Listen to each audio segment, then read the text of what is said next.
using vascular access for people, you're going to clean people using chlorhexidine, and then the easiest way to probably maintain sterility is you can put a bead of gel, and we'll do this in a minute, put a bead of gel on the top of the probe, and then you put the tegaderm over the top of it, and that creates a sterile surface, and you're going to put a bead of gel over the top of the tegaderm, and then that's going to provide a sterile interface for when you access and put it on the patient's skin.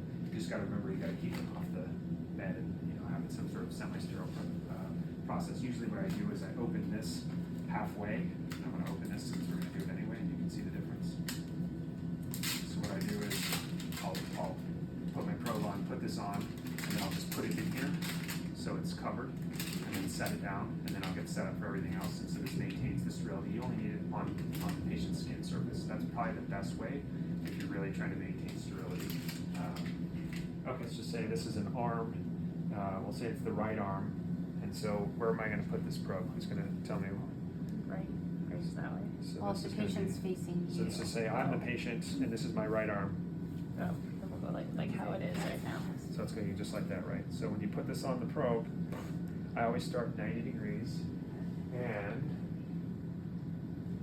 we didn't talk about gain. Gain is how much signal is, you see that? So if we have gain turned down, it's very, very dark, right? If we want to increase the gain, that's how much signal is, how much energy is put out. You're going to go to the gain button, and you can go ahead and turn that up. And what happens is it gets more white. The higher the gain, the more white it gets. And so you can see here, that's supposed to be a vessel right there. And you can see, we talked about this a little bit before, when you're trying to get an image that you're going to use to approach a vessel, you want that vessel to be right in the middle of your image. And so this, you see how it's really low here? I want to increase my depth. So I can go on the screen here, and no, I can't really drag that. There we go. I can drag that down, and now see how my vessel's right in the middle there? And then, oh wow, it splits into two vessels like that. Oh wow, isn't that exciting? And so as I move down towards you guys, you can see that that's, I can follow the vessel if I want to. So there's some funky business in there, and this is what it's supposed to look like, right? So this vessel, that's what it's supposed to look like. So that's right in the middle of the screen. A word about orientation, this little yellow arrow, and if you touch it, see how it creates a little dotted line in the middle there? That is to help orient you. So if you're ever trying to center that, you can put that dotted line right in the middle of your vessel. And what I usually encourage people to do is just like we've done here, right? We've got Take whatever you need to use. we've got our image, which is centered right in the middle of in the middle of the page. It's centered right to left, and it's pretty much centered from top to bottom. So if we had a vessel that's lined up in here, we're ready to go right here, right? If you're going to put a line in, you're probably going to want to follow that vessel and see if you can get it a little bit closer to the surface, because again, that's 2 centimeters down. So if I follow this vessel, just moving towards you guys, trying to keep it in the middle of the screen, that depth, it stays pretty much at the same depth. So maybe that's not a good choice. So I'm going to search around, oh, look, more vessels. So you see how that one's right there? That's a great target. If I were saying you're going to put in an IV, see how that's, probably about a half a centimeter down? This is exactly what you guys would be targeting if you're going to do an ultrasound guided line. It's about a half centimeter. It's not on the surface. If it were on the surface, you'd see it. The last thing I'll tell you is this probe is very light, but every time you're doing this, when you start out, you have a tendency to want to push down really hard. And guess what happens if you push down really hard? You can occlude it, right? You can't even see that vessel. And so you got to keep a light touch, and I usually recommend that people keep like their pinky on the surface of the skin, so that creates a point where you can kind of balance and remind yourself, don't push so hard. So this is a great target. So is there any other targets here? You can kind of go, oh wow, there's another vessel over here. That one, about 1.5 centimeters down, too deep, right? If you have your angiocath here, you're gonna hub that thing unless you can go 90 degrees, which is never gonna work. You're never getting the vessel. So I would try to stay 1 centimeter or less when you guys are starting out, because anything greater than that is you're gonna need a longer angiocath. So if we just skim along here, we got some vessels that are deep. Those are for more central line placement, I would say. If you're getting a groin exam, that kind of stuff. So really coming back to this, if I go all around here, I'm trying to get gel scooted all around here. And you see how this is shadowed over here? Anybody have any idea why that is? Is that for off of It's not gel. It's not gel. There's not gel enough, or it's the alignment air. of it, there's not contact, there's air there, exactly, that's exactly why I was saying air is the enemy of the ultrasound. So you can just kind of drive around here and figure out, okay, are any of these vessels, are there any of the candidates moved out right there, looks so good. Oh, yeah. Look at that, it's Oh, awesome. yeah. One of the other things, which we'll talk about in a minute here, is when you're trying to figure out where to stick a vessel, this is providing, again, as we talked about, the signal is coming out parallel with the probe itself. When we're doing that, we're imaging the vessel, basically taking a cut of that. We don't know if that vessel goes in this direction, if it goes, if it's going in this direction, if the vessel goes in this direction, or if it's going in this direction, right? So the way that you can figure that out is once you get on the vessel, you can follow it, and you can sort of drag it, or an easier way to do it is you can turn it 90 degrees, and you see how that creates, this is that deeper vessel, but you can figure out the alignment. So this vessel right here is basically, it's the same dimensions, and it's basically at a 90 degree. In this gel pad here, it's 90 degrees.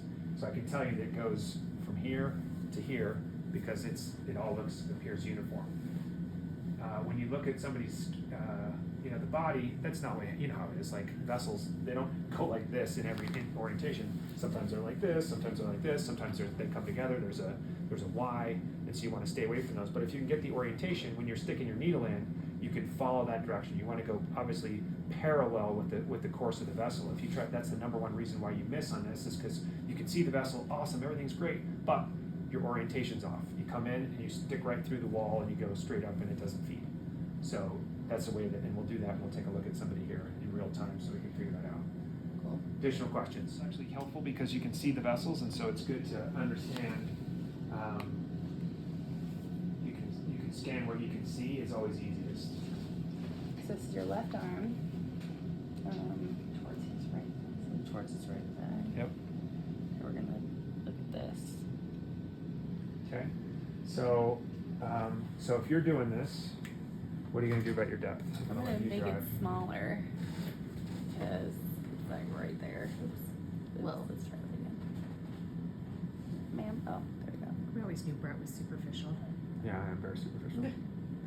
Oh wait, that way. Okay. Maybe even less than. So we didn't talk about this, but when you put the probe on the skin, you're going to want to compress to make sure that this is a vein and not an artery. That's one side effect of using the ultrasound is you can stick an artery. So you got to be really cautious about that. So you can see these are superficial, and you can actually see these on my skin. So you know these are veins. But I want you to go up to the antecubital fossa here. I'm going to turn up your gain a little bit because we want to make it a little bit. Okay. So go up here to the antecubital fossa here. So as we get these, I'm going to increase your depth just a little bit here. So go ahead and press on that one now, and hold it down, and just let me see here for just a second. So is that pulsatile or non-pulsatile? I don't see a pulse. I don't either.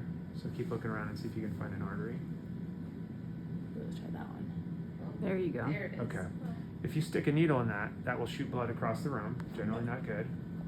So you have to make sure that you are in a vein and not an artery. So the way that we do that, and this is probably the biggest safety thing aside from being as clean as you can, is compressing these. You see how there's an artery right here that's pulsatile? And then if we go back here, see how that's a vein right there. So we have the brachial artery and the brachial vein.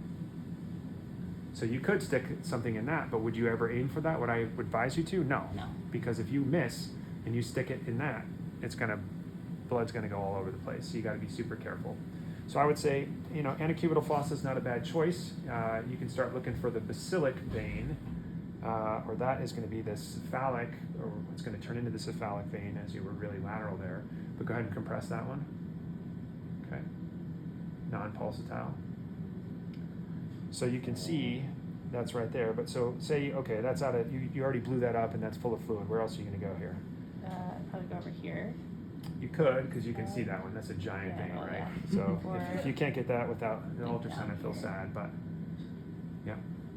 And see how there's a vessel right there and there's a vessel there. So you want to pick one and actually go back over here. Move this to the center of the screen. Good.